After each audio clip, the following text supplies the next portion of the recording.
Hello everybody, this is Fly Little Birds, and I just wanted to chat today about some behaviours that I'm seeing more in my son, and I wanted to talk about how developmental trauma can affect mental health in children that we foster and adopt. And I wanted to explain to you kind of what happens in our family, so that if you're having a similar situation, I just hope it's a comfort and help to you. So my younger son in particular has some very repetitive behaviours that he's developed, and this is why we went for an assessment for autism and other things. But actually he ended up not having any of those things, but had a diagnosis for developmental childhood trauma. And as we were discussing this with the professionals that assessed him, we were discussing how some of these repetitive behaviours that he has are due to a high level of anxiety. So obviously there's work to be done to bring down those levels of anxiety, and I'm sure if you're a foster carer or an adopter, you will see a lot of anxiety in the children that you care for.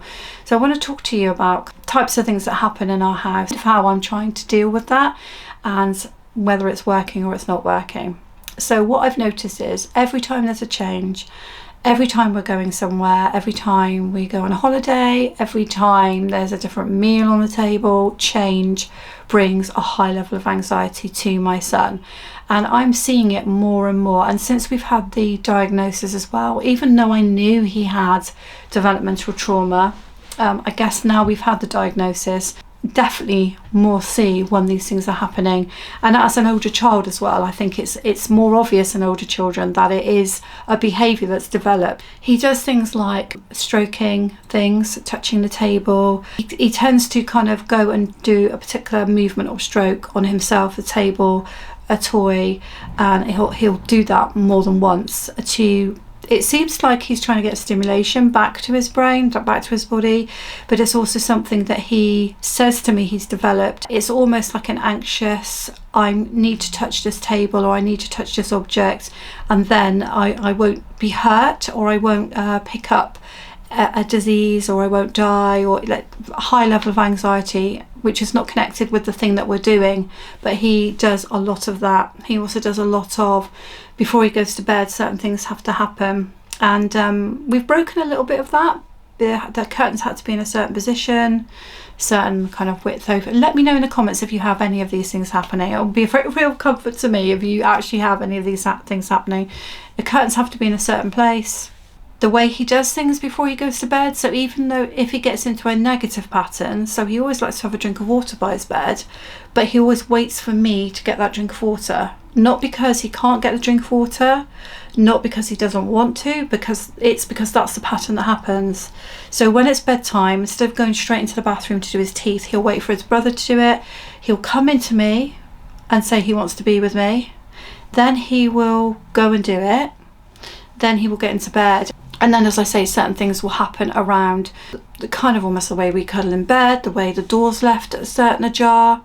Loads of things happen, and it's because he's very anxious about going to bed. He's very anxious about the night time. He seems to be anxious that something's going to happen to him.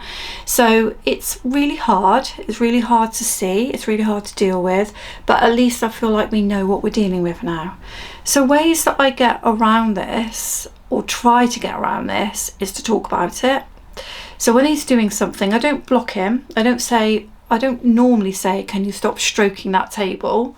But I might acknowledge to him that it's happening. So I might say, you're stroking the table. Or I might say, can we please do the door differently tonight? He won't let me do that. The door will still have to be a certain amount open, but we can talk about it. And more now that he's older as well, instead of me sort of telling him off or challenging him on certain things, I'll now just say, are you worried about something? Are you anxious about something? And whereas before he could never talk about anxiety, he could never tell me, and he didn't want to tell me, sometimes now he will say, yes, I am. And then I'll normally be able to guess what it is, because it will be something that is changing, something that's coming up, and I'll say, is it because we are going to go out for the day? Is it because we're going for a break? Is it because I'm doing something different for tea? And normally I'm right. So I think, just getting back to therapeutic parenting and the way that works, if you think about pace, I think it's really okay to be curious a lot. You may get it wrong, you may get it right, but at least you've asked, and I think when they're old enough to start explaining to you what's going on with them, it's a way of them then processing that in their brains and processing that the behaviour that they're doing is actually connected to their anxiety. And I guess that's the very beginning of them trying to be able to deal with not only their anxiety, but then the repetitive behaviours or challenging behaviours, if you get the challenges. When my son goes back to school, because he'll have a lot of friendship issues, as soon as he walks through the door at home, he'll be very challenging, and he will want to have his own way as soon as he walks through the door. I've got more wise as to when those days are happening.